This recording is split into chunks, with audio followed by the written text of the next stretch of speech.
Good evening students. हम लोग alkene पढ़ रहे थे जिसमें हम लोगों ने Markovnikov rule, ring expansion mechanism, ring contraction mechanism, HBR का एडिशन, इलेक्ट्रोफिलिक एडिशन के बारे में बात की थी। अब हम लोग जो नेक्स्ट बात करने जा रहे हैं that is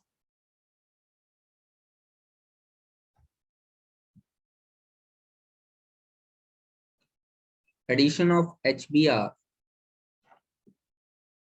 in presence of any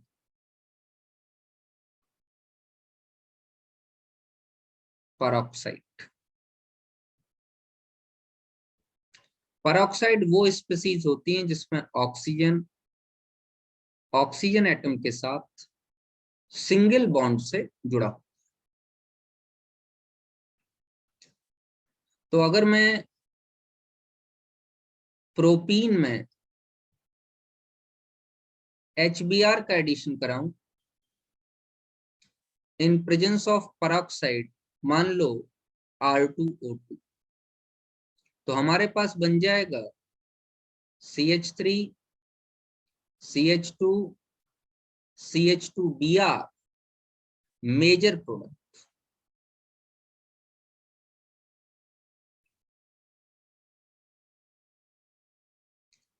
And this is also anti-Markovnikov product.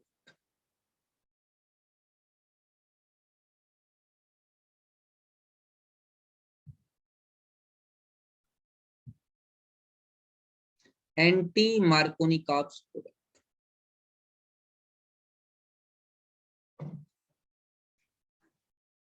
अब पहले एंटी मार्कोनिकॉफ रूल समझिए, फिर मैं मैकेनिज्म समझाऊंगा आपको। तो हम लोग यहां पढ़ने जा रहे हैं एंटी मार्कोनिकॉफ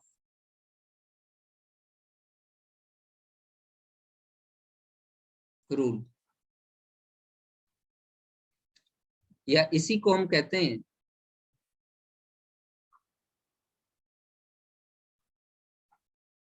पेरोक्साइड इफेक्ट, या इसी का नाम है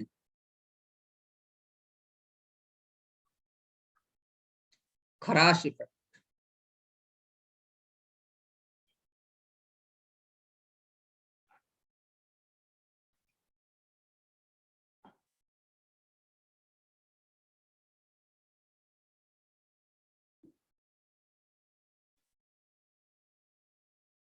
According to it,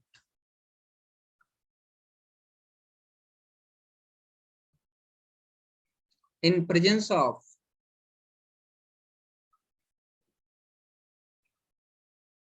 any peroxide,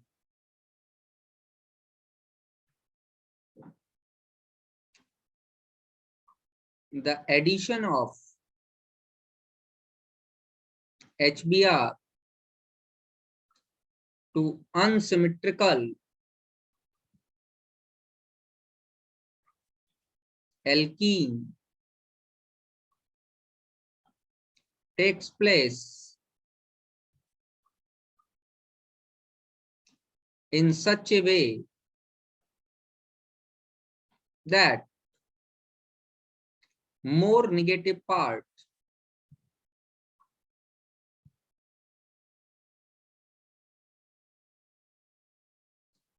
adds to that carbon atom of unsymmetrical alkene having greater number of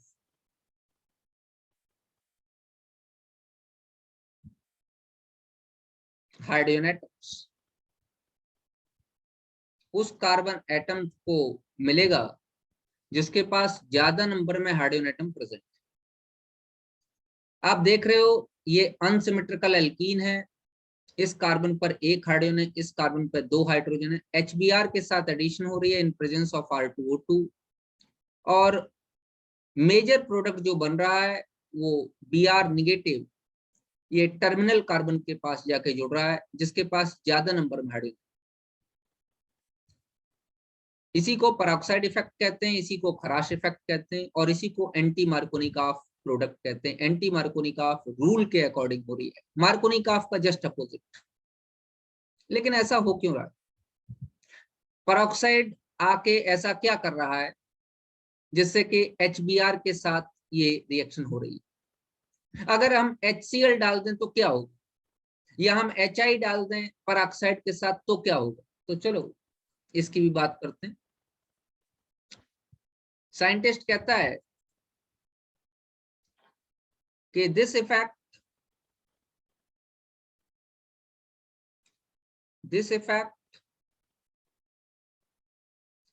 is only applicable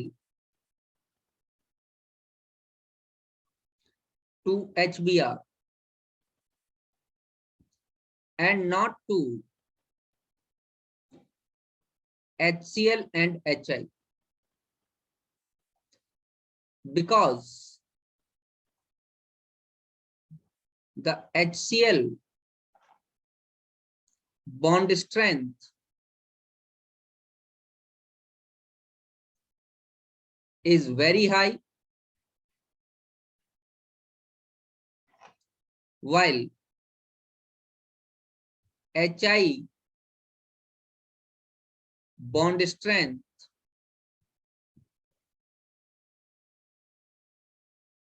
is very low.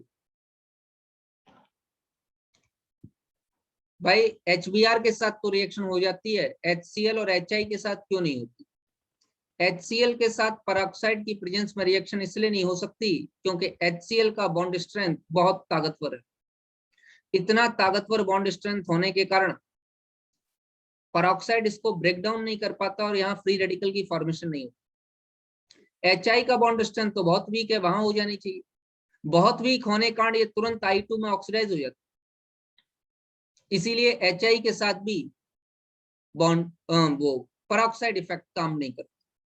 तो इसका मतलब अगर मैं HI या HCl की बात करूंगा तो वो हर केस में कार्बोकैटायन मैकेनिज्म के थ्रू रिएक्शन देंगे। तो क्या ये जो इसने रूल दिया खराश ने, ये रूल सही है? हाँ, काम तो कर ही रहा है, लेकिन इसको केमिकल काइनेटिक्स के बारे में नॉलेज नहीं थी, इसको मैकेनिज्म ऑफ केमिकल रिएक्शन के बारे में कोई नॉलेज नहीं थी। तो फिर ये हो क्या रहा है यहाँ पर एग्जैक्टली? यहाँ पर actually free radical addition reaction हो रही है। तो चलिए हम लोग इसकी मैकेनिज्म पढ़ते हैं। यहाँ पर हो रहा है फ्री रेडिकल एडिशन रिएक्शन।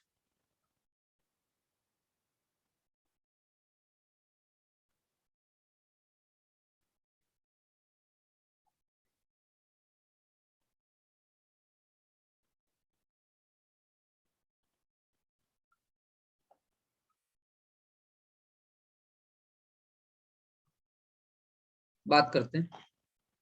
पहला स्टेप इनिशिएशन।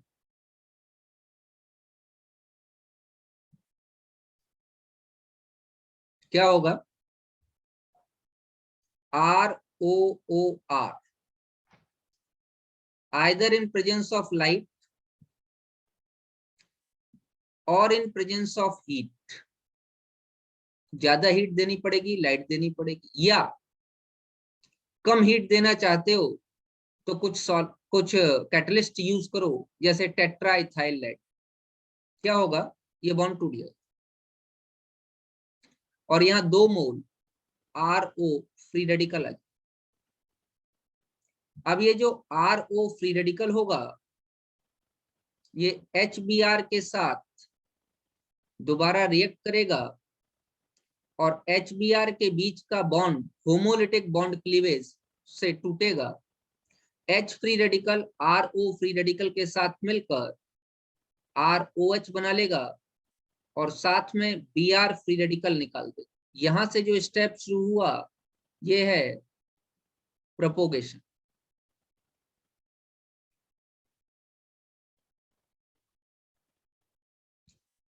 ठीक है।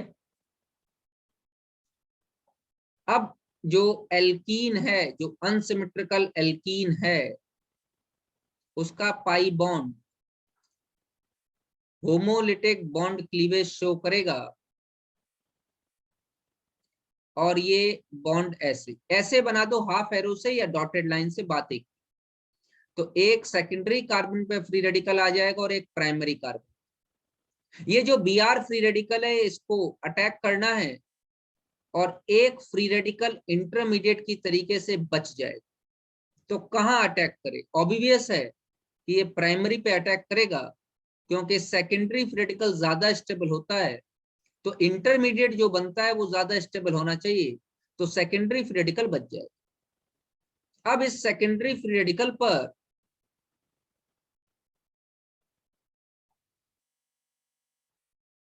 HBr का दोबारा अटैक होगा, फिर होमोलिटिक बॉन्ड क्लीवेज या होमोलिसिस। H फ्री रेडिकल ज्यादा मोबाइल है क्योंकि लेस बल्की है, तो ये इस पे जाके टकरा जाएगा और रिएक्शन कुछ ऐसे हो जाएगी मेरे बेटे।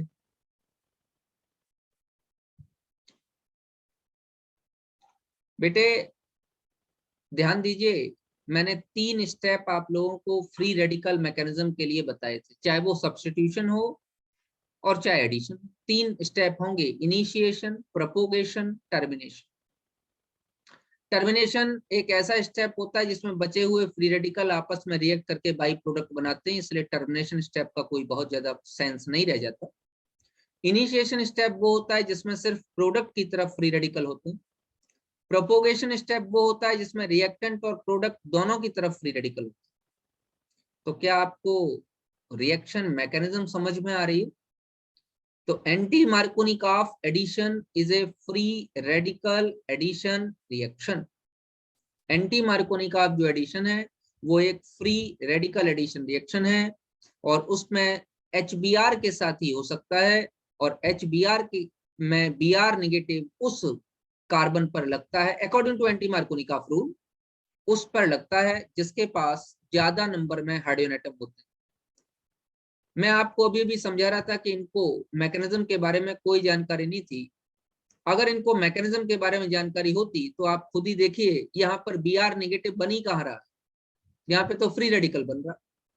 तो फिर तो उनका रूल, जो उन्होंने रूल दिया था, वो तो रूल एप्लीकेबल नहीं है, वो तो रूल एप्लीकेबल नहीं है। अब तो वो रूल खत्म हो गया कि Br निगेटिव उस कार्बन से जाके लगेगा जहां ज्यादा नंबर में हाइड्रोजन एटम। Br निगेटिव है ही नहीं यहाँ, यहाँ तो Br फ्री रेडिकल बनता है। तो रूल को ध्यान नहीं रखेंगे तो देखो बेटा, याद तो रखेंगे कि पूछा जाएगा कि एंटी मार्कोनिकॉफ रूल क्या होता है। These are the honourable scientist, तो एप्लीकेबल नहीं करेंगे इसको कि Br निगेटिव बनता है, बनेगा क्या? Br free radical. क्या आपको समझ में आ गई मेरी बात? यस। चलिए, तो अगर बेटा मैं यही रिएक्शन, ध्यान दो,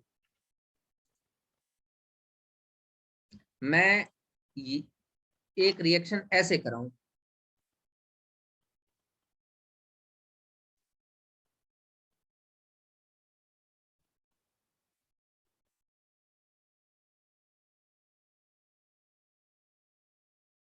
HBr के साथ इन presence of any peroxide, R2O2 हो सकता है, H2O2 हो सकता है, कोई भी पेरोक्साइड, फ्री रेडिकल मैकेनिज्म हो जाएगी। तो Br कहां जाके लगेगा? अनसिमेट्रिकल एल्कीन के उस कार्बन एटम पर जाके लगेगा जिसके पास ज्यादा नंबर में हाइड्रोजन एटम प्रेजेंट है। तो प्रोडक्ट इज एंटी मार्कोनिकॉफ, जो प्रोडक्ट बना वो एंटी मार्कोनिकॉफ बना, तो इसको एंटी मार्कोनिकॉफ प्रोडक्ट कहा जा सकता है।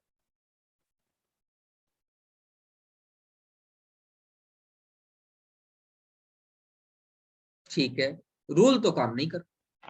अच्छा बेटा, अगर मैं इसी की रिएक्शन HCl के साथ कराऊं in presence of R2 peroxide की, मैंने आपको क्या बताया? एंटी मार्कोनिकॉफ रूल या anti Markovnikov product is only possible with HBr। HCl और HI के केस में चाहे पेरोक्साइड प्रेजेंट हो चाहे ना प्रेजेंट, हमेशा कार्बोकैटायन बने। तो चलिए, अगर मैं HCl से कराऊं तो रिएक्शन कुछ इस तरीके से नहीं हो जाएगी क्या?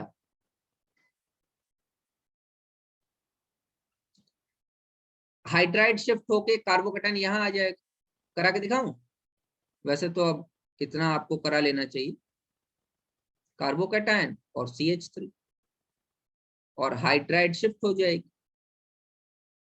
1 2 हाइड्राइड शिफ्ट, और क्या बन जाएगी?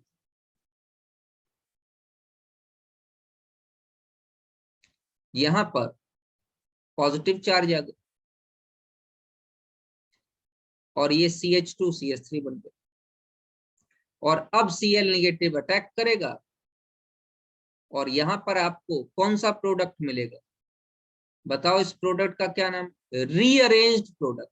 मार्कोनिकॉफ तो मिलेगा नहीं, क्योंकि मार्कोनिकॉफ रूल काम करेगा नहीं। कार्बोकैटायन क्या हो जाएगा? रीअरेंज हो जाएगा। तो ये प्रोडक्ट हमारा रीअरेंज्ड प्रोडक्ट, रीअरेंज्ड प्रोडक्ट। तो HCl और HI के केस में चाहे आप पेरोक्साइड की प्रेजेंस में कराओ या आप पेरोक्साइड की एब्सेंस में कराओ तो भी यही रिएक्शन हो। आप डायरेक्ट HCl से कराओ, पेरोक्साइड नहीं लो, तो भी यही रिएक्शन। तो इसका मतलब पेरोक्साइड इफेक्ट में एंटी मार्कोनी का प्रोडक्ट जो बन रहा है वो तभी बन सकता है जिस केस में आपका रिएजेंट HBr हो और आप पेरोक्साइड ले रहे हो। HBr में भी अगर आप पेरोक्साइड न लो तो आपको रीअरेंज प्रोडक्ट ही मिलेगा। क्यों? पेरोक्साइड नहीं लोगे तो कार्बोकैटायन मैकेनिज्म हो जाएगी। क्लियर? चलिए, नाउ हम लोग बेटे अब जो रिएक्शन कराने जा रहे हैं, that reaction is addition of Br2।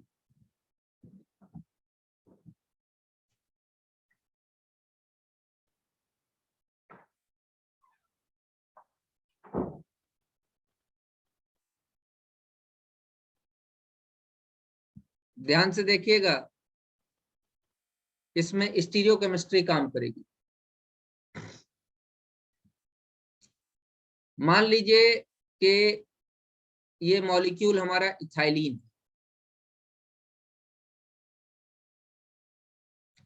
और मैं ब्रोमीन के साथ रिएक्शन कराने जा रहा हूं।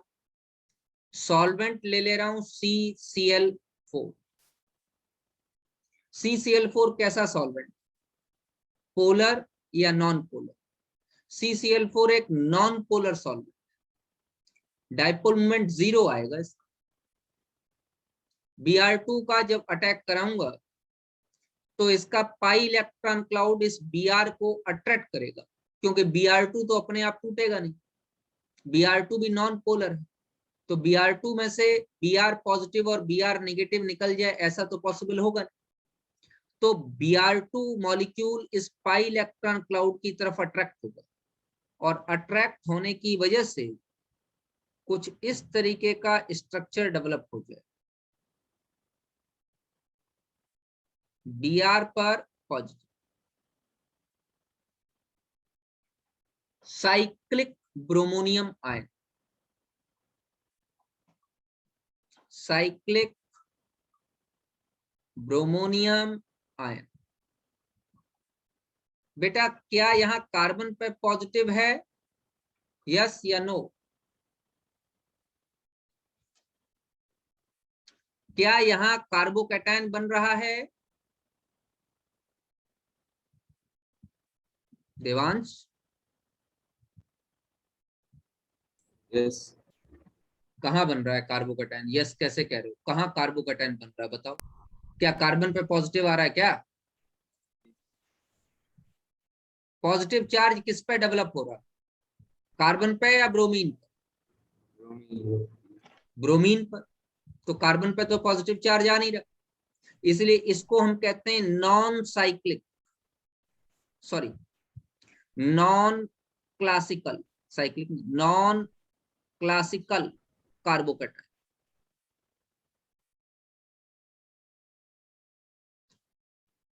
जब डायरेक्ट कार्बन पे पॉजिटिव आएगा तो उसे क्लासिकल कार्बोकैटायन कहेंगे, और जब डायरेक्ट कार्बन पे पॉजिटिव ना आके किसी दूसरे एटम पे पॉजिटिव आ रहा है तो उसे हम क्या कहेंगे, नॉन क्लासिकल कार्बोकैटायन। अब ये एक साइकिल बन गई। आपने देखा कि एक Br यहां से अट्रैक्ट होते हुए जुड़ गया जिस पे पॉजिटिव चार्ज आ रहा है, तो अब अगला जो अटैक होगा, नेक्स्ट जो अटैक होगा वो Br निगेटिव जो बचा हुआ है उसका हो। तो एक बात कहो, क्या Br निगेटिव फॉरवर्ड डायरेक्शन से अटैक कर सकता है? बिल्कुल नहीं। क्यों?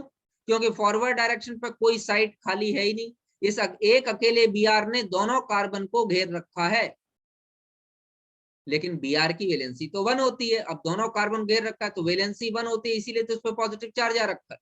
तो है तो ये अनस्टेबल, कोई स्टेबल नहीं है। लेकिन Br निगेटिव फॉरवर्ड डायरेक्शन से अटैक नहीं कर सकता क्योंकि इसने दोनों कार्बन को घेर रखा है।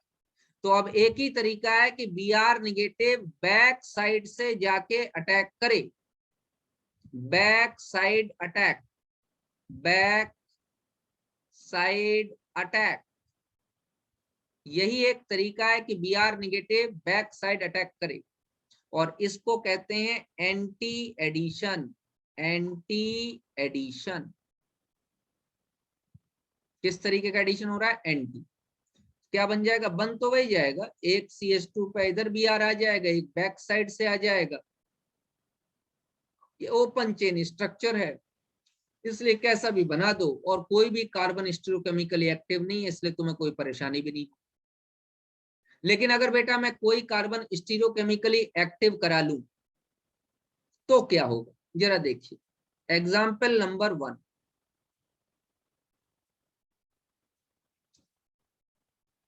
ये कैसा एल्कीन,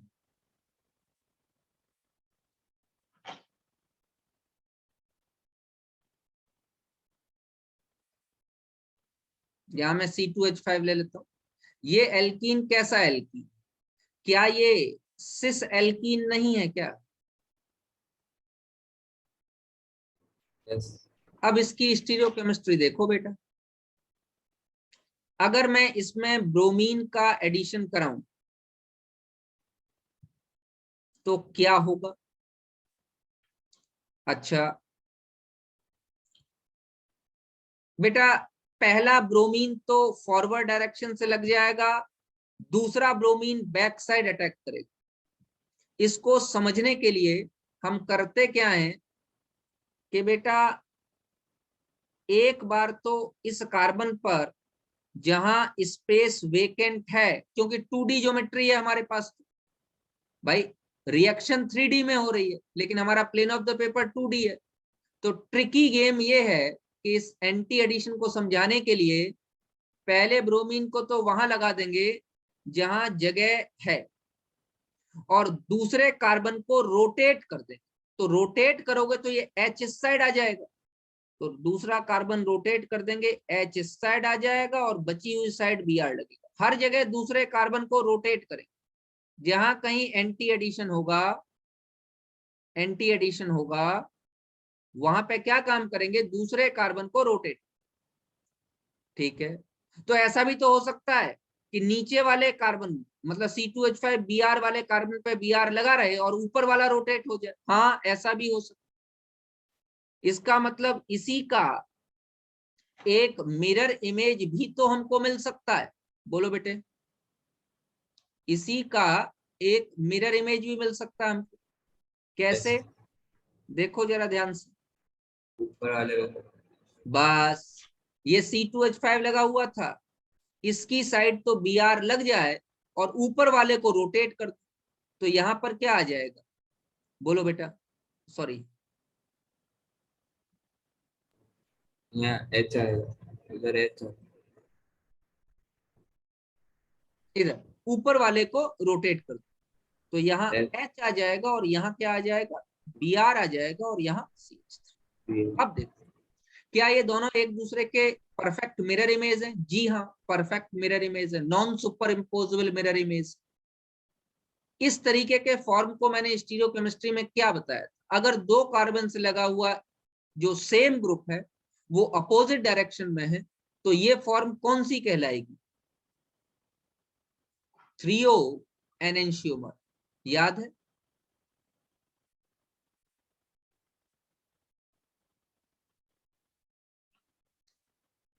तो एंटी एडिशन हो रहा है, सिस एल्कीन है और 3O एनेंशियोमर बन रहा है, तो इसको शॉर्ट फॉर्म में हम कहते हैं cat, cis alkene anti addition 3O enantiomer, ये इसकी स्टीरियोकेमिस्ट्री, कैट, याद रहेगा।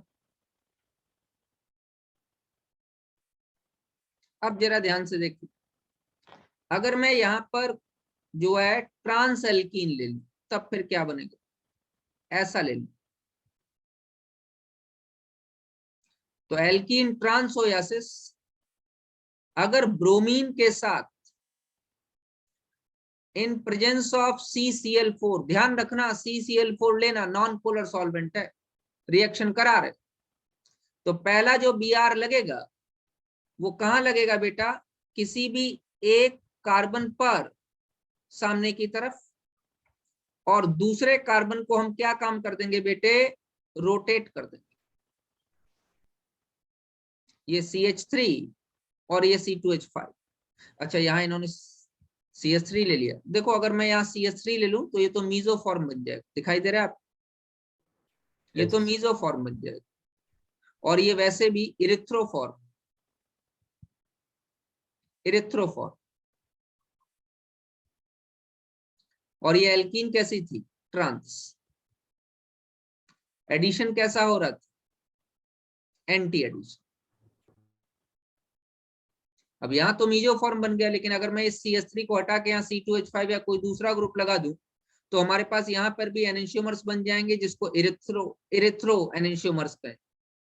तो बेटा यहाँ पर हमारे पास जो स्टीरियोकेमिस्ट्री आ गई वो आ गई trans alkene anti addition erythro form is present.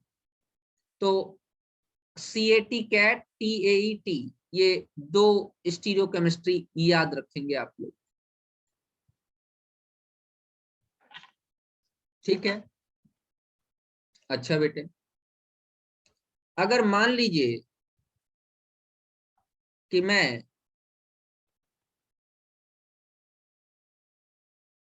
Carbon tetrachloride जैसे नॉन पोलर सॉल्वेंट की जगह, भाई यहाँ कार्बन टेट्राक्लोराइड ले सकता हूँ, कार्बन डाई सल्फाइड ले सकता हूँ, क्योंकि दोनों ही नॉन पोलर है, भाई CCl4 नॉन पोलर,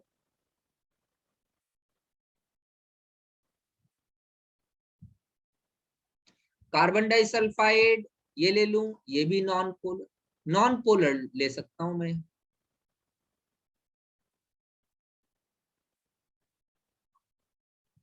ये सॉल्वेंट ले सकता।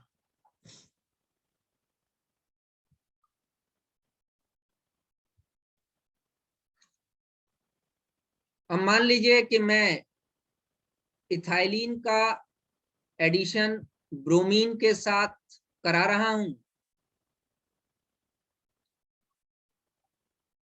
और मैं यहां सॉल्वेंट ले रहा हूं पानी, वाटर, इसको मैं एडिशन ऑफ ब्रोमीन वाटर भी कहता हूं,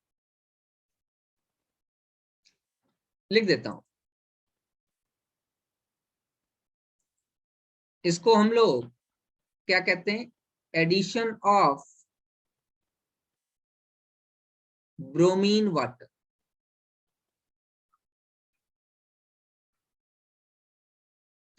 This is the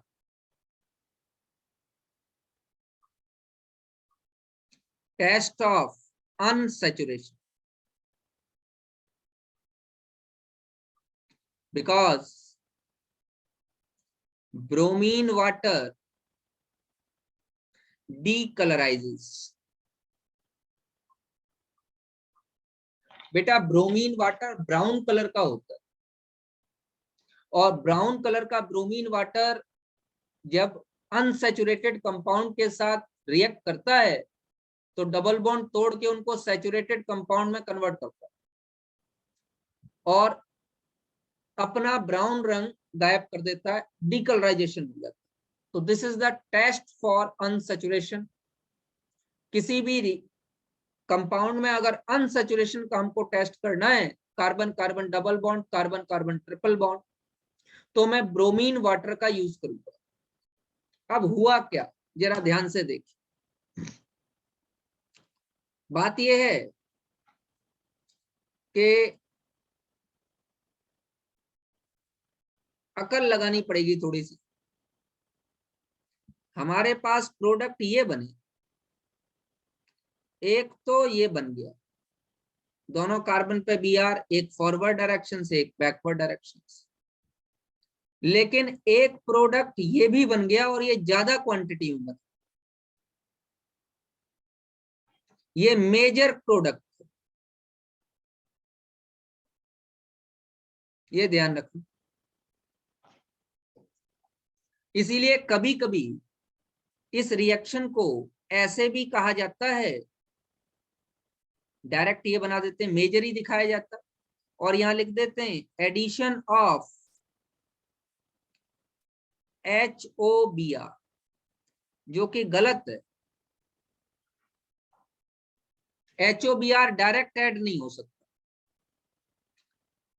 बच्चे कई बार पूछते हैं, सर दिखाई तो दे रहा है OH और Br, तो आपको प्रॉब्लम क्या है, आप ऐड क्यों नहीं करा? पहली बात तो HOBr in comparison to HOCl unstable, और ये एसिड्स हैं, हाइपोब्रोमस एसिड, हेलस एसिड्स हैं सारे के सारे। तो अगर मैं HOX की बात करूं तो इसका नेचर क्या है, ये एसिड है, वेरी स्ट्रॉन्ग तो नहीं है लेकिन स्ट्रॉन्ग है, अच्छा खासा ताकतवर एसिड। तो बेटा अगर ये आयनाइज करे तो किस तरीके से आयनाइज करेगा? It will lose H ion और नॉट? बोलो भैया। अरे एसिड तो पानी में H आयन ही देगा ना भाई। तो Yes, अगर sir. ये H आयन देगा तो तुमको OH यहां कहां से मिल जाएगा? अब बच्चे करते क्या है, इस बात को ध्यान देना। बच्चे करते क्या है कि HOX को गलत तरीके से इस तरीके से तोड़ देते हैं, OH और X, OH पे निगेटिव लगा देते हैं, X पे पॉजिटिव। बेटा इससे खराब काम और कोई हो ही नहीं सकता। तुम एसिड में से OH आयन निकाल रहे हो क्या? क्या कहना चाहते हो? क्या तुम एसिड में से OH आयन निकाल रहे हो? क्या कहना चाहते हो? नहीं बेटा, ट्रिकी गेम तो हम लोग भी बता देते हैं बच्चों को कि OH निगेटिव लगा दो और X पॉजिटिव लगा दो, लेकिन ये गलत है। मैं बता, ऐसा आप खुद ही सोच के देखो कि HOX एक एसिड है। अब बच्चों को ट्रिक बता दी जाती है कि बेटा डायरेक्ट लगा दो, बच्चे लगाते हैं। लेकिन कोई आपसे ये पूछ ले कि तुमने HOX में से OH निगेटिव कैसे निकाला, तो तुम क्या करोगे? देयर इज ए, ये समझने वाली बात है, ये मैकेनिज्म जिसने समझी होगी उसको समझ में आएगा कि HOX जो है वो एक एसिड था जिसमें से मैंने OH आयन निकाल दिया। अब ये तो गड़बड़ हो गया ना मम। चलो मैं आपको समझाता हूं कि इसमें हुआ। देखिए, मान लीजिए कि आपने, चलो कोई और ले लेता हूं, ब्रोमीन वाटर टेस्ट तो मैंने कराया ही। अब chlorine in presence of water reaction करा। अब क्या हो? पहला स्टेप, स्टेप नंबर 1, पहला स्टेप क्लोरीन अटैक करेगा पाई इलेक्ट्रॉन क्लाउड की तरफ, और ये इस तरीके से अटैक हो, क्लोरीन पर पॉजिटिव आ जाएगा, वो दोनों तरफ से पाई इलेक्ट्रॉन क्लाउड से ऐसे जुड़ जाएगा, cyclic chloronium ion. Cyclic chloronium ion, ये बन गया भैया।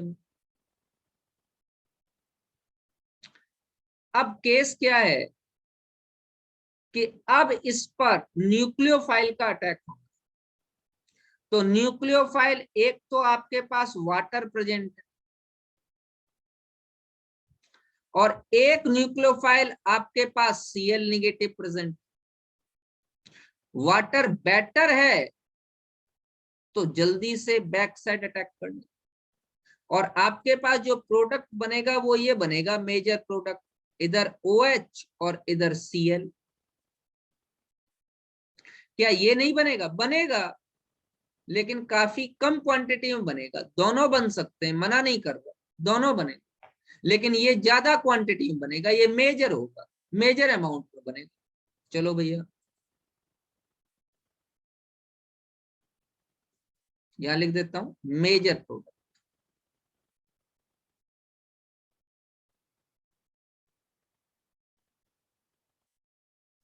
ठीक है, इसी रिएक्शन को हम लोग इस तरीके से लिखते हैं, HOCl का एडिशन कराया और कहते हैं इस कार्बन पर OH और इस कार्बन पर Cl। अच्छा, थोड़ा सा और चेंज करता हूं, अनसिमेट्रिकल एल्कीन हो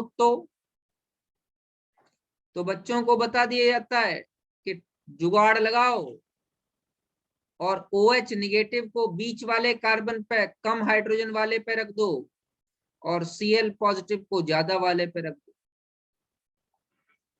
ये ट्रिक बताई जाती है बच्चों, लेकिन मैंने आपको बता दिया ऐसा करना मत।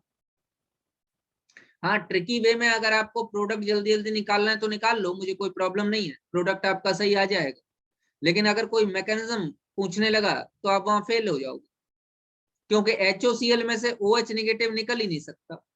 हाइपोक्लोरस एसिड, HOCl का नाम इधर देखिए, ऊपर लिख देता हूं, HOCl ये है क्या? Hypochlorous acid. और अगर ये हाइपोक्लोरस एसिड है तो ये एसिड ऑलवेज गिव्स या आयनाइजेस H आयन। बोलो भैया, ये H आयन देगा, ये आपको OH निगेटिव कैसे दे देगा? तो ये जो ट्रिक बताई जाती है कि OH निगेटिव और Cl पॉजिटिव, ये गलत। ट्रिकी गेम की तरीके से आप यूज कर सकते हो, मुझे समस्या नहीं। क्यों नहीं है बताता हूं बेटे। बीच में साइक्लिक क्लोरोनियम आयन बन रहा, तो यहां पर एक नोट लिख सकते हैं। क्या नोट लिख सकते हैं?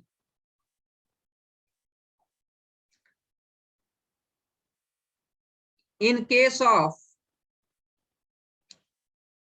Non classical carbonium ion rearrangement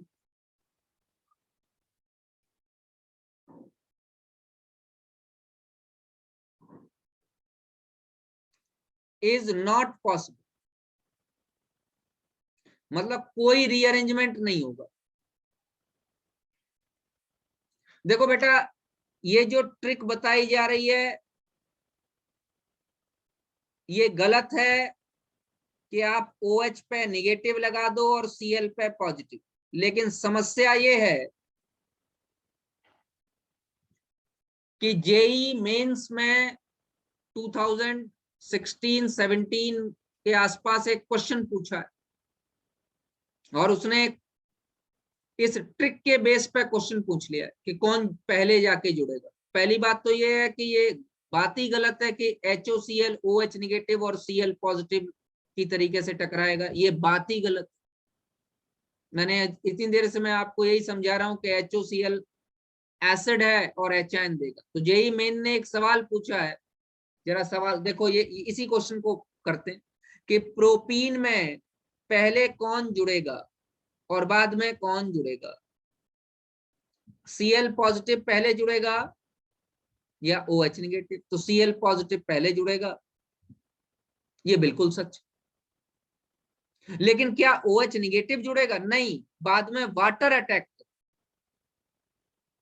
तो ट्रिक तो जो है वो आंसर आपका ला देगी, लेकिन मैकेनिज्म के बारे में आपको बिल्कुल बेहोश कर देगी। जरा ध्यान से एक दो चीजें देखते हैं। यहां पर हमको मालूम चला कि रीअरेंजमेंट नहीं हो सकता, तो अगर मैं बेटा कुछ इस तरीके का एल्कीन ले लूं और मैं क्लोरीन वाटर से रिएक्शन कराऊं, तो ये रिएक्शन HOCl से ही तो हो गई। क्लोरीन वाटर क्या है? HOCl। तो क्या मैं ये नहीं कह सकता क्या? कैसे आपका आंसर सही हो जाता है? आंसर इसलिए सही हो जाता है क्योंकि बच्चों से कह दिया जाता है कि OH पे निगेटिव लगा दो, Cl पे पॉजिटिव, निगेटिव वाले को कम हाइड्रोजन वाले से और पॉजिटिव वाले को ज्यादा हाइड्रोजन वाले से जोड़। तो इसलिए आपका आंसर क्यों आंसर सही होता है? क्योंकि यहाँ रीअरेंजमेंट हो ही नहीं रहा, नॉन क्लासिकल कार्बोकेटाइन बन रहा है। तो ये जुगाड़ जो बहुत गलत है वो भी सही हो जाता। तो अब कई बार बच्चे पूछते हैं कि सर ये हमको 12th में ये ट्रिक हमारे सर ने या हमारे स्कूल में बताई गई है कि OH पे निगेटिव लगाओ, Cl पे पॉजिटिव।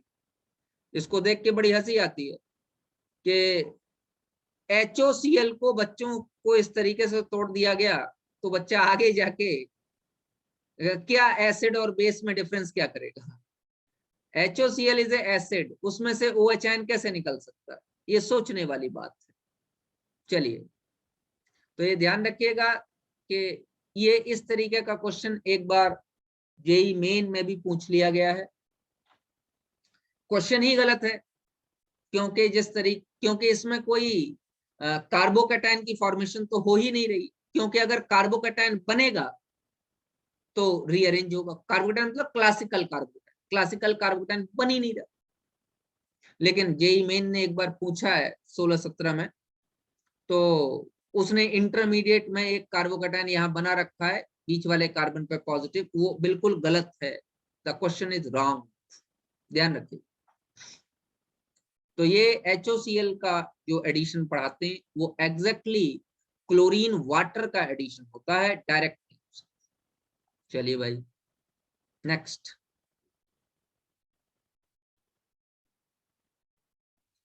चलो एक क्वेश्चन देता हूं आपको। मैं ये कहना चाहता हूं कि इथाइलिन मॉलिक्यूल है, इसकी मैं Br2 से एडिशन कर रहा हूं और मैंने सॉल्वेंट ले रखा है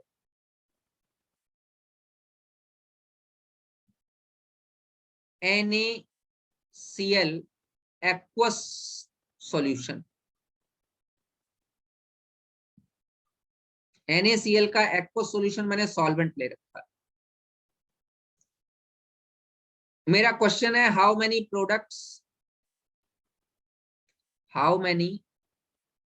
प्रोडक्ट्स आर पॉसिबल। ये मेरा क्वेश्चन। आपके पास 1 मिनट का टाइम है उस क्वेश्चन को सॉल्व करने के लिए। चलो बेटे, बना के दिखाता हूं कि कितने प्रोडक्ट पॉसिबल। पहली बात तो इसका इंटरमीडिएट बना लो। इंटरमीडिएट एक नॉन क्लासिकल कार्बोकेटाइन बनेगा।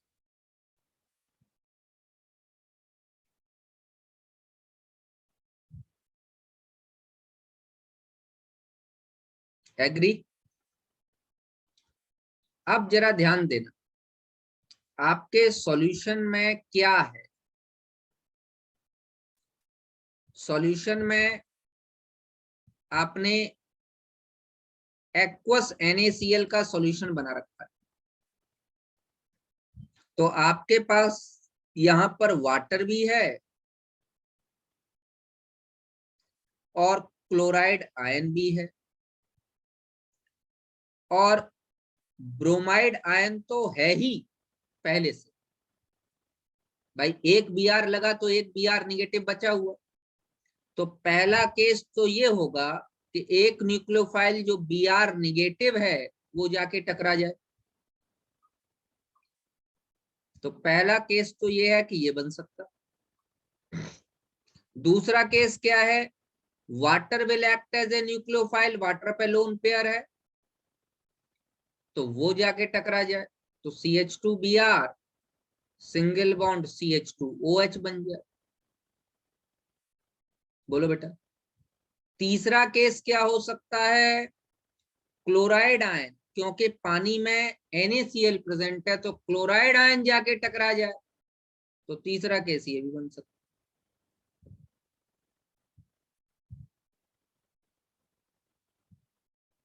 तो your answer will be 3. There are 3 products possible.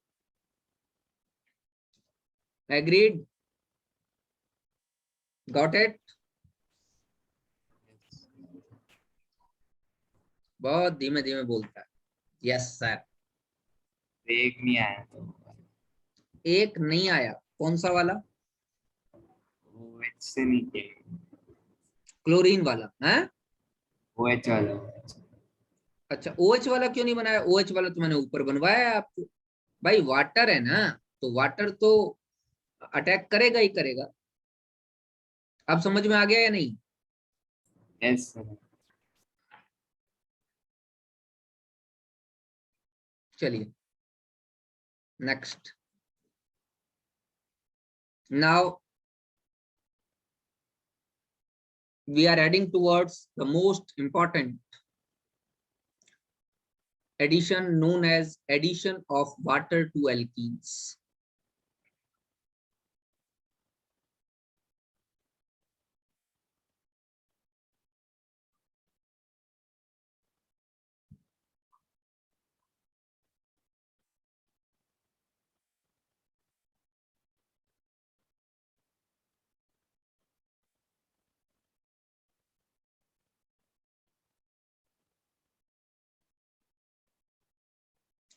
Number first case,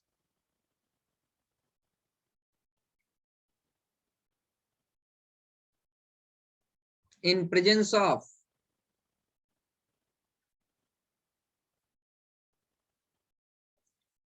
few drops of concentrated H2SO4. क्या मतलब हुआ? क्या मैं इसको ये नहीं लिख सकता कि एडिशन ऑफ डाइल्यूट H2SO4?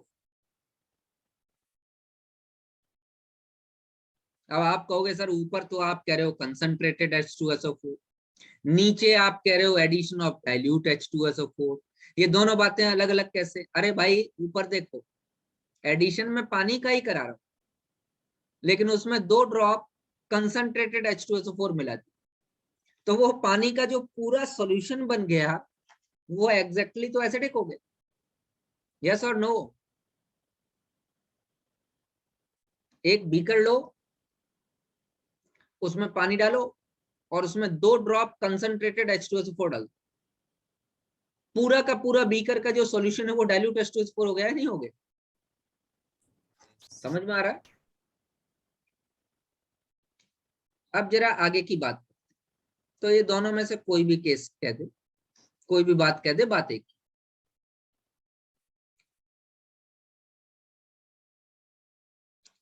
अब प्रॉब्लम ये है कि सर जब आपको वाटर का ही एडिशन कराना था तो जबरदस्ती आपने इसमें H2SO4 क्यों डाला?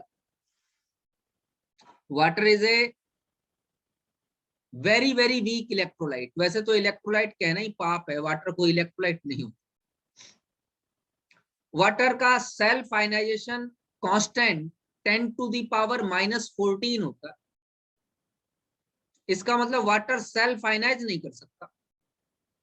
हमने आयनिक इक्विलिब्रियम में आपको पढ़ाया था कि Kw की वैल्यू 10⁻⁻14 है, सेल्फ आयनाइजेशन कांस्टेंट इज 10⁻⁻14। तो क्या वाटर में आयनाइजेशन हो सकता है? नहीं हो सकता साहब। Water is a very weak electrolyte, self ionization possible नहीं। तो इसके आयनाइजेशन को कराने के लिए, थोड़ा इंक्रीज कराने के लिए, थोड़ा एनहांस कराने के लिए, थोड़े रिएक्शन को आगे प्रोसीड कराने के लिए मुझे few drops of concentrated H2SO4 की रिक्वायरमेंट पड़ी, जो पूरे के पूरे सॉल्यूशन को थोड़ा सा एसिडिक करता। क्या होगा? पहला step, step number 1, H positive का एडिशन होगा। और ये H पॉजिटिव कहां से आएगा?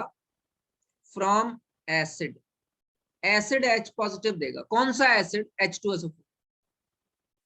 बेटा ये बॉन्ड ऐसे ब्रेक डाउन होगा और ये कार्बोकैटायन बन जाएगा यहाँ पे मेरे बच्चे।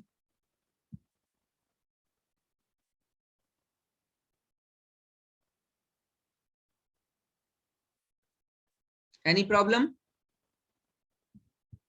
कार्बोकैटायन बन गया। अब क्या होगा?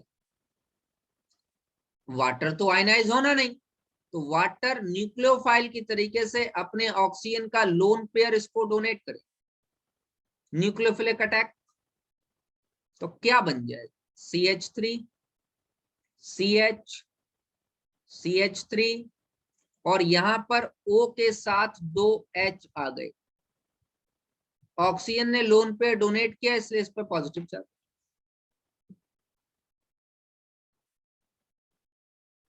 अब क्या होगा? अरे भाई ऑक्सीजन पॉजिटिव चार्ज बियर नहीं करता, तो H आयन रिलीज कर देगा।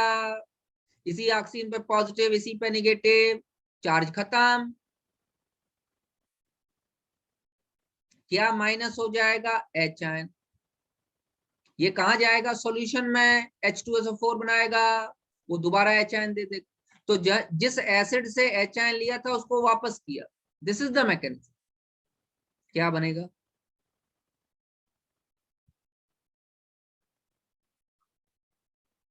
क्या आपको मैकेनिज्म समझ में आ रही है? ब्यूटेन, सॉरी, प्रोपेन 2 ऑल बन गया ये हमारा। तो यहाँ पर मैकेनिज्म में जो वाटर है वो एज ए न्यूक्लियोफाइल अटैक कर रहा है। चलिए, इंटरमीडिएट क्या बन रहा है? कार्बोकैटायन। यहां पर 2 डिग्री कार्बोकैटायन ही सबसे ज्यादा स्टेबल है। इससे ज्यादा स्टेबल कोई कार्बोकैटायन बन नहीं सकता, इसलिए रीअरेंजमेंट नहीं हुई। तो क्या इसमें रीअरेंजमेंट हो सकती है? बिल्कुल हो सकती है, क्योंकि बनने वाला carbocation classical carbocation, non classical थोड़ी। तो यहां लिख सकते हैं, here intermediate is classical carbocation, thus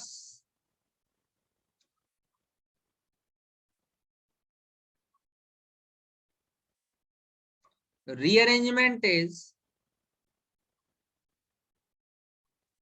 possible। अब आप आराम से करा सकते हो।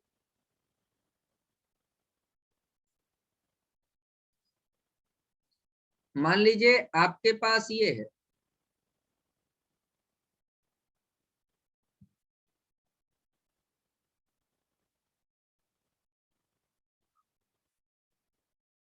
और मैंने यहां पे लिख रखा है डाइल्यूट H2SO4। आपको प्रोडक्ट बताना, आपके पास 1 मिनट है इस प्रोडक्ट को समझाने के लिए।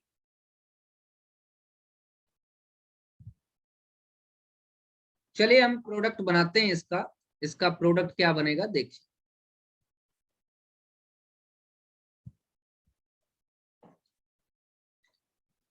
सबसे पहले तो H positive from acid attack करेगा और ये बॉन्ड कुछ इस तरीके से टूट जाएगा।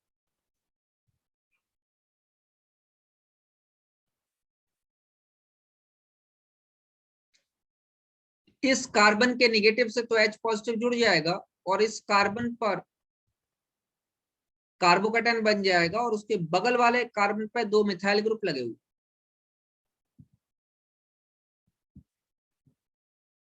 अब क्या होगा,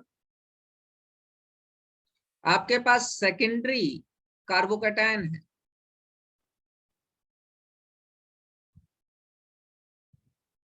सेकेंडरी कार्बोकेटायन इस CH3 को यहां से निकालेगा और 1,2 मिथाइल शिफ्ट कराएगा, क्योंकि सेकेंडरी से ज्यादा स्टेबल टर्शरी कार्बोकेटायन यहां बनने की पॉसिबिलिटी है, इसलिए ये रीअरेंजमेंट होगा ही होगा और इस CH3 के पास पॉजिटिव आ जाएगा और ये जो ऊपर वाला CH3 नीचे वाले कार्बन से जाके जुड़ेगा, 1,2 मिथाइल शिफ्ट। अब क्या होगा, अब वाटर का एडिशन होगा,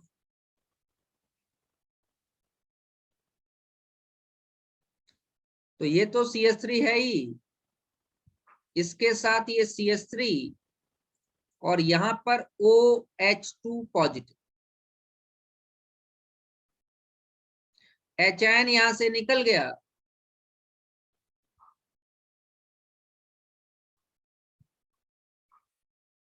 और यहां पर ये प्रोडक्ट बना, ये CH3, ये CH3 और ये OH। This is the major product.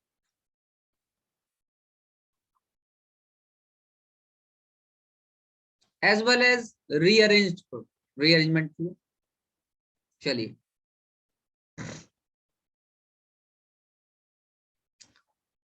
मान लो बेटे कि मैं रीअरेंजमेंट नहीं करवाना चाहता,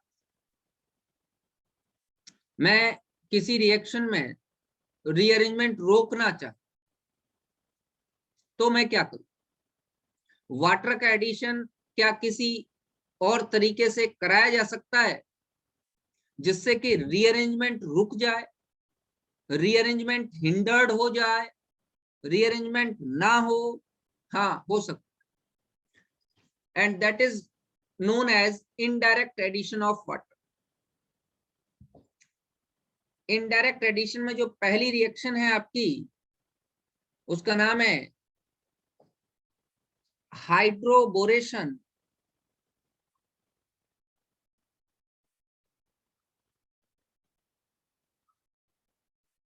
ऑक्सीडेशन।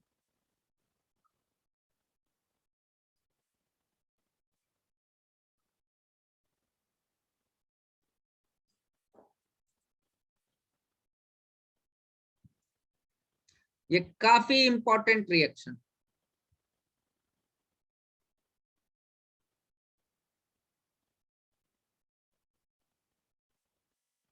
क्या रिएक्शन है ध्यान से देखिए।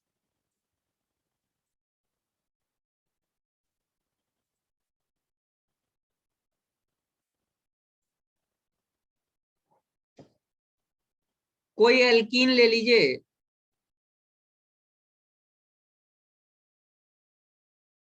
तीन मोल, उसकी हाफ मोल B2S6 से रिएक्शन कराइए। क्यों?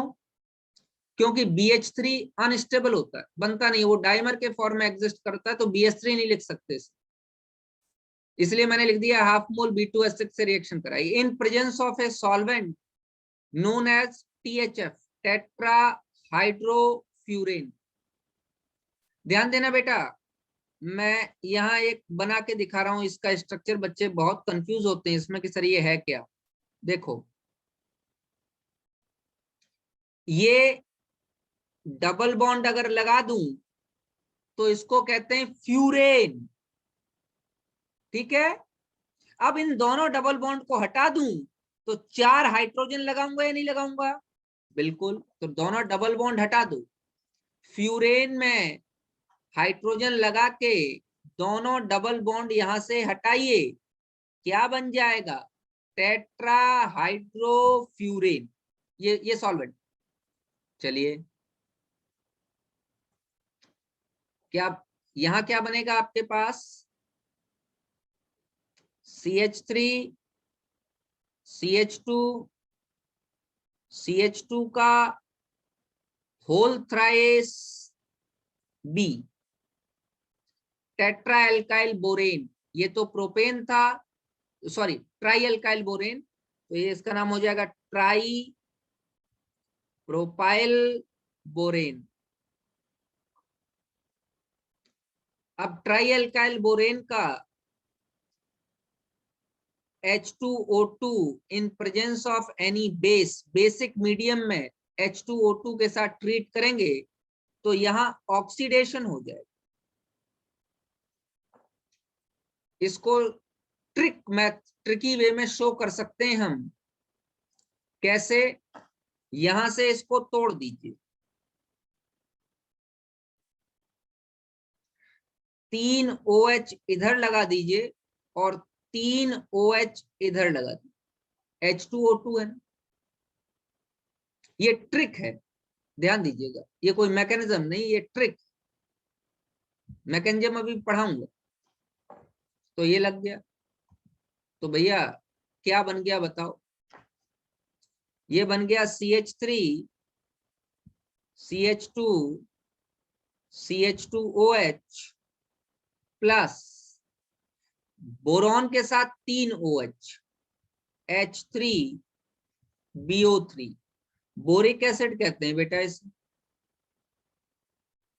और ये जो प्रोडक्ट बना, अगर मैं प्रोपीन की वाटर के साथ एडिशन डायरेक्ट कराऊं, ये तो डायरेक्ट है नहीं, लेकिन डायरेक्ट कराऊं तो मुझे ऐसा दिखाई दे रहा है कि वाटर का OH पार्ट, OH निगेटिव, उस कार्बन से जाके लगा जिसके पास ज्यादा नंबर में हाइड्रोजन एटम, ऐसा दिखाई दे रहा है, हो नहीं रहा है। इसीलिए इस प्रोडक्ट का नाम साइंटिस्ट ने कहा कि this is a anti Markovnikov product, anti Markovnikov product is for. पहली बात तो एंटी मार्कोनी का प्रोडक्ट बन रहा है, और दूसरी बात क्योंकि कोई कार्बोकेटायन नहीं बन रहा इसलिए रीअरेंजमेंट इस केस में पॉसिबल नहीं, rearrangement is not possible and the product is anti Markovnikov का। तो दो बातें यहां ध्यान रखनी चाहिए कि हियर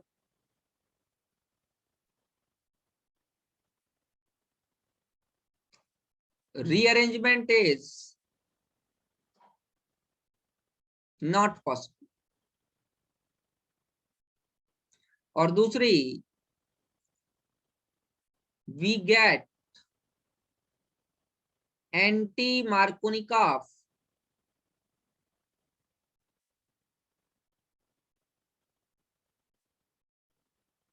प्रोडक्ट।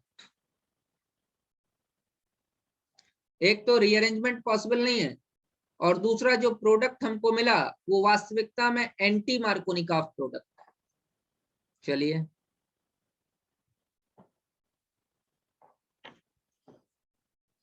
नेक्स्ट,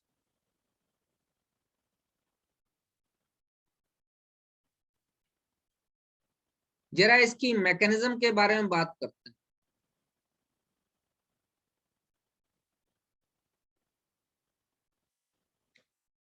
ये प्रोपीन है,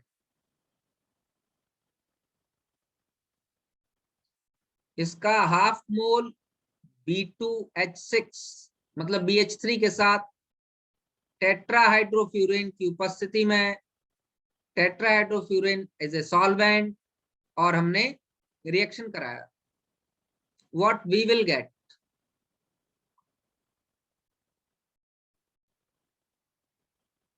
अंदर वाले मोर हिंडर्ड कार्बन से हाइड्रोजन लग जाएगा और लेस हिंडर्ड कार्बन से बोरॉन लग जाए।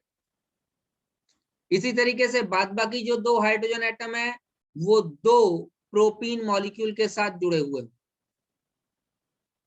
क्या हुआ? Less hindered carbon of alkene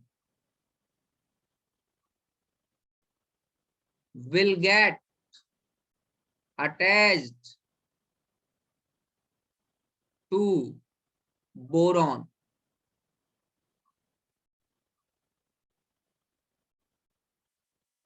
boron से less hindered carbon atom attach हो। लेस हिंडर्ड मतलब जिसमें स्टेरिक हिंड्रेंस कम, वो जाके अटैच हो। तो जिसमें स्टेरिक हिंड्रेंस ज्यादा है उसको क्या मिलेगा? हाइड्रोजन मिलेगा। तो more hindered carbon will get hydrogen atom. More hindered carbon will get hydrogen. ठीक है, अब क्या होगा? कुछ इस तरीके का आपके पास स्पेसीज डेवलप होते, 3 प्रोपाइल ग्रुप लग। जरा ध्यान दीजिए, पाई बॉन्ड में जिस डायरेक्शन से ब्रोमीन लगा, सॉरी बोरॉन लगा, उसी डायरेक्शन से हाइड्रोजन लगा। तो दोनों ग्रुप एक ही डायरेक्शन से जाके जुड़ रहे हैं, इसलिए it is a syn addition. Syn addition. तो ये लिखना चाहिए कि hydroboration is a sin addition reaction। Hydroboration अपने आप में कैसी एडिशन है? हाइड्रोबोरेशन अपने आप में सिन एडिशन, दोनों एक ही डायरेक्शन से आके जुड़े। अब क्या हुआ बेटे? H2O2 परऑक्साइड के साथ बेसिक मीडियम में रिएक्शन हुई, ये ऑक्सीडेशन है। ऑक्सीडेशन होने के लिए ट्रिक मैंने आपको बताई अभी अभी कि आप क्या काम करो, यहां से तोड़ो, एक OH तो एल्काइल को दे दो, एक OH बोरॉन को, एक OH बोरॉन को दे दो, एक OH एल्काइल को दे दो, एक OH बोरॉन को दे दो, एक OH एल्काइल को। तो क्या बनेगा आपके पास? What you will get? आपके पास बनेगा CH3 CH2 CH2OH के 3 मोल, साथ में BOH whole thrice, BOH whole thrice जिसको H3BO3 लिखते, बोरिक एसिड। ये आपके पास बेटे कभी कभी बच्चे ये कहते हैं कि यहां पर H2O2 प्रेजेंट था तो पराक्साइड इफेक्ट लग गया। नहीं, गलत कहते हैं। यहां पर H2O2 is acting as a oxidizing agent। यहाँ H2O2 is acting as a oxidizing agent, not as a peroxide. Here H2O2 is acting as a oxidizing agent। बस अब यह लिखना नहीं है नॉट एज ए peroxide, जबरदस्ती मतलब कोई कंफ्यूजन क्रिएट नहीं कर। Is acting as a oxidizing. यहाँ H2O2 एक ऑक्सीडाइजिंग एजेंट की तरह काम कर रहा है। तो जो रिएक्शन मैंने आपको यहां तक बताई, वो रिएक्शन हाइड्रोबोरेशन ऑक्सीडेशन हो गई। अच्छा, अगर मैं थोड़ी सी कुछ गड़बड़ कर दूं इसमें, मतलब नीचे की तरफ ये आपको मैंने हाइड्रोबोरेशन ऑक्सीडेशन बताई, मैं ऊपर की तरफ भी एक रिएक्शन आपको बताता हूं। मैं पेन चेंज कर लेता हूं, चलिए।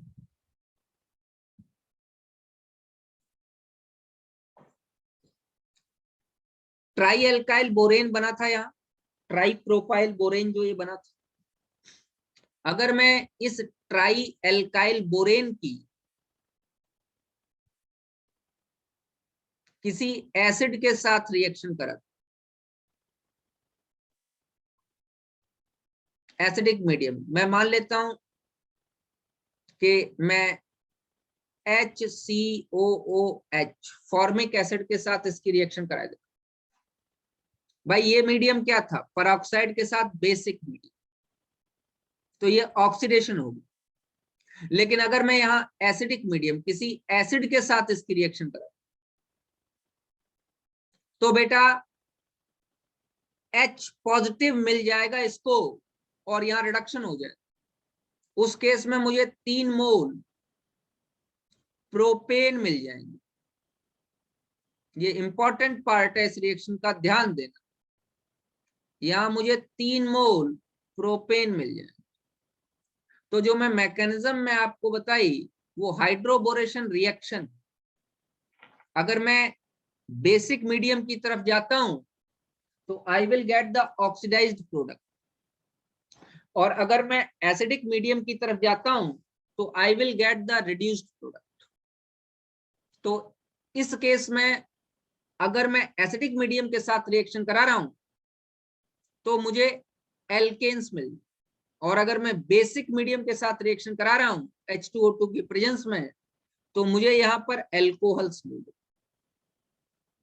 आप देख रहे हैं कि पूरी रिएक्शन में कहीं पर भी कार्बोकैटायन नहीं बन, इसलिए यहां पर एक चीज और लिखना बहुत जरूरी है कि in this reaction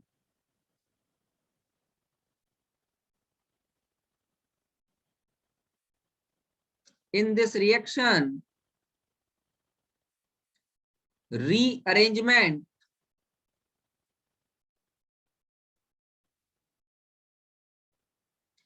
is not possible.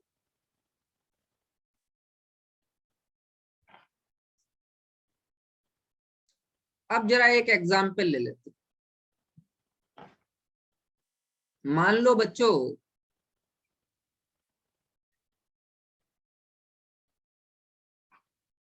कि आपको इसका वाटर के साथ एसिडिक मीडियम में रिएक्शन कराना था डायरेक्ट, तो कार्बोकैटायन मैकेनिज्म होगा, रिंग एक्सपेंड हो जाएगी और ये बन जाएगा, और यहां पर कार्बोकैटायन इंटरमीडिएट बनेगा, रिंग एक्सपेंशन मैकेनिज्म होगी।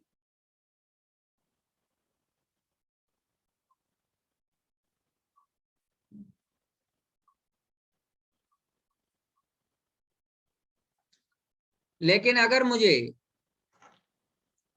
रिएजेंट दिए जाए, पहला हाफ मोल B2H6 THF और दूसरा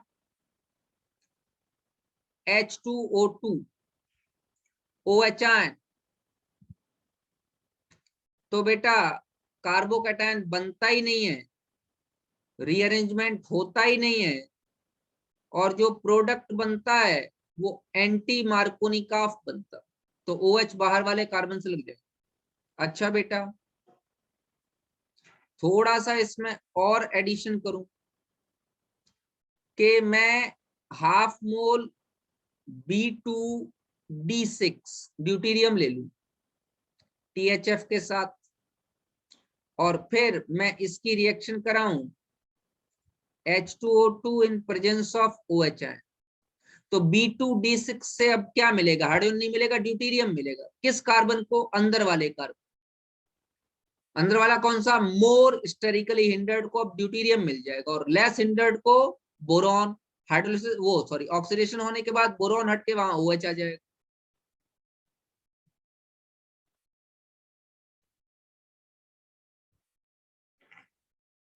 तो यहां पर ध्यान दो, इस अंदर वाले कार्बन को जहां हाइड्रोजन की जगह क्या मिल जाएगा, ड्यूटीरियम, क्योंकि अब B2D6 है, और बाहर वाले कार्बन से क्या लग जाएगा बेटा, OH। Got it. क्या आपको मेरी बात समझ में आ रही है? चलिए एक और,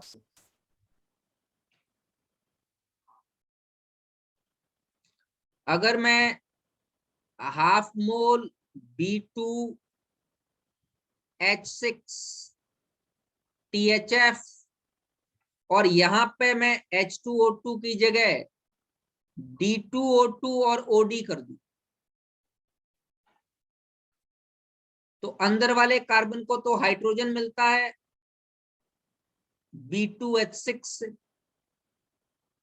तो अंदर वाले कार्बन मोर स्टेरिकली हिंडर्ड को तो हाइड्रोजन मिल जाएगा, CH2 बन जाएगा। बाहर वाले कार्बन को H2O2 से OH मिलता है, लेकिन यहाँ H2O2 नहीं है, D2O2 है, ड्यूटेरो परऑक्साइड, तो यहां पर क्या मिल जाएगा, OD। क्या आप ऐसे क्वेश्चंस कर पाएंगे? ये आपको आज मैंने इनडायरेक्ट एडिशन ऑफ वाटर के बारे में बताया, जो हाइड्रोबोरेशन ऑक्सीडेशन कहता है। अच्छा, अगर मैं यहाँ पर एक और कराऊं कि आपसे कह दूं कि पहला तो half mole B2H6 in presence of THF है, और दूसरा मैं कह दूं कि मैं HCOOD के साथ रिएक्शन करा, मतलब एसिडिक मीडियम, तो HN की जगह अब ड्यूटेरोआयन D पॉजिटिव बनेगा, तो अंदर वाले कार्बन को तो वही हाइड्रोजन मिलेगा B2H6 से, बाहर वाले कार्बन को ड्यूटीरियम मिल जाएगा, तो बनेगा तो एल्केन ही, लेकिन ध्यान रखना ये एसिडिक मीडियम में रिएक्शन। अच्छा, और भी अलग अलग तरीके से, यहाँ पे B2D6 कर दे, यहाँ CH3COH कर दे, तो अंदर वाले कार्बन को ड्यूटीरियम मिल जाएगा और बाहर वाले कार्बन को हाइड्रोजन मिल जाएगा। इस तरीके से रिएक्शन हो सकती है, आप करा के देख सकते हो। एक मैं आपको दे देता हूं एज ए होमवर्क, कि आपसे ये कहे कि आप प्रोडक्ट बताइए, पहला half mole B2D6 in presence of THF, और दूसरा दे दे HCOOH, तो क्या बनेगा?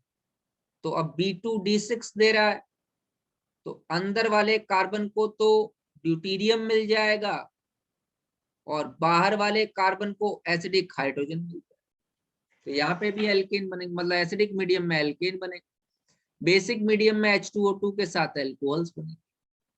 तो these are the five questions regarding hydroboration reaction. इसमें मैंने ऑक्सीडेशन भी बताया और रिडक्शन भी आपको बताया। ये आज हम लोगों ने एडिशन ऑफ वाटर शुरू किया है, इसके आगे नेक्स्ट क्लास में करेंगे बेटे, ठीक है? मिलते हैं आपसे नेक्स्ट क्लास में, ठीक है?